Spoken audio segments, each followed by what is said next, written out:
Welcome to Kenya's scorching Turkana Desert, where temperatures can exceed 50 degrees Celsius. No significant rain has fallen here in over a year, and none is expected for months. I honestly don't know of a situation that could be more desperate than what these people have for water. The severity of the climate here is something that's so extreme.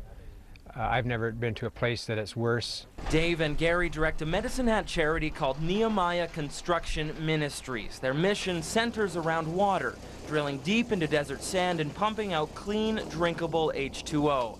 These self-taught tradesmen say they're just ordinary hatters. However, their work here in northern Kenya is nothing short of extraordinary. We don't have an exact number, but we definitely know that we're helping in the tens of thousands. These best friends are lifelong humanitarians, previously working in the Amazon jungle and Asia. They were recruited here originally to build a community center, which they did. But the desperation they witnessed signaled a need far greater than a simple structure could fill. The only information they gave us is we hear it's a little hot, but we came here, and the first year I don't think a day went by that we didn't cry. We saw stuff that we'd never seen before in real life.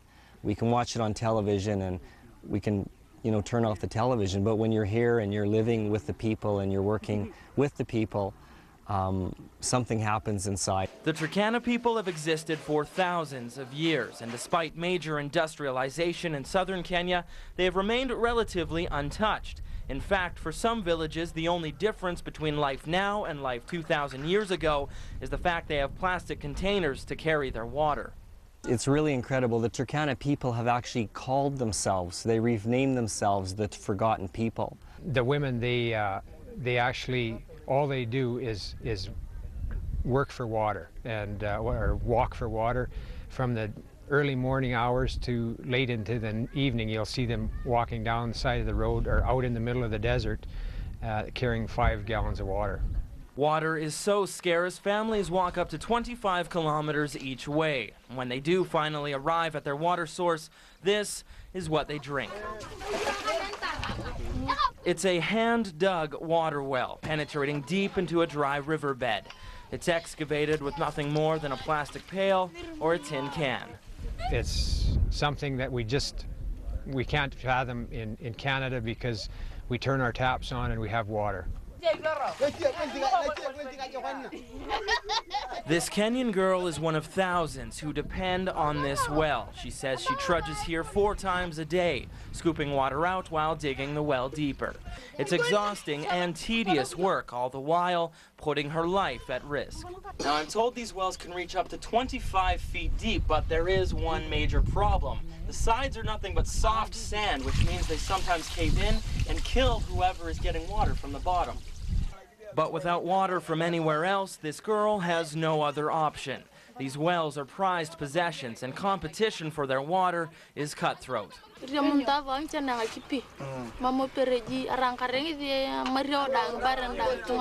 Faced with stories like this, Gary says he is compelled to act. There's a difference between pity and compassion. And pity is when you have great feeling for someone, but you don't do anything about it. Compassion is when you feel, but you put action to it and you do something. And for Gary, acting means drilling. It's a $75,000 machine funded with local Alberta dollars. It drills up to 60 meters down through parched desert sand, pumping out clean, drinkable, and life-saving water.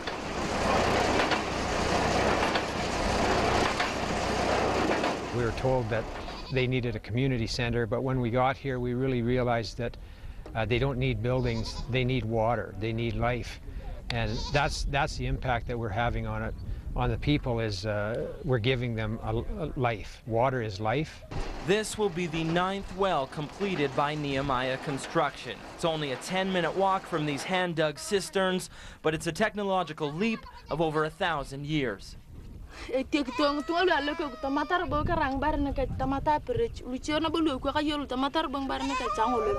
As he says, a constant stream of water will be life-changing.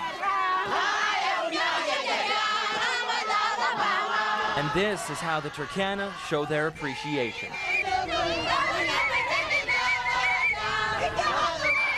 The well at this nearby village was completed over 2 weeks ago, but 14 days later, these Turkana are still singing the praises of Medicine Hat.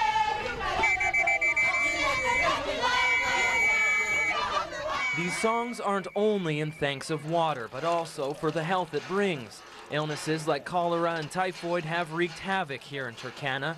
In fact, waterborne disease accounts for over 80% of hospitalizations in the region. Well, the issue with the water that they're bringing back, not only is it contaminated with the dirt, but many times they're sharing that same water with the goats or the dogs or other animals, and so the water is full of waterborne diseases.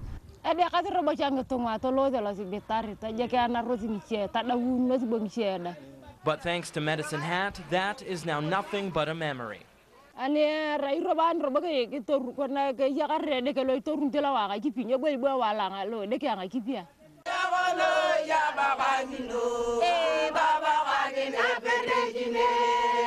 The women came and they made up a song in their own language, and the song was on these lines: "Thank you for bringing us water, because now we don't have to go down to the river to get water that we have to share with the dogs."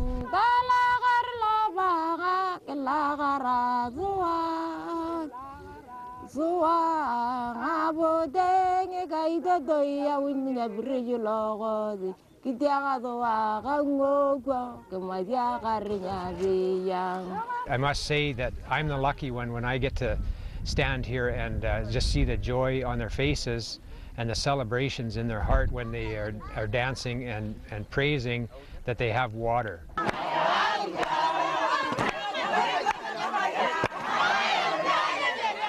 Dave and Gary have been inspiring song for over 5 years. They say operating here in the desert has been extremely difficult, but after 9 completed wells, they say it's worth every bead of sweat.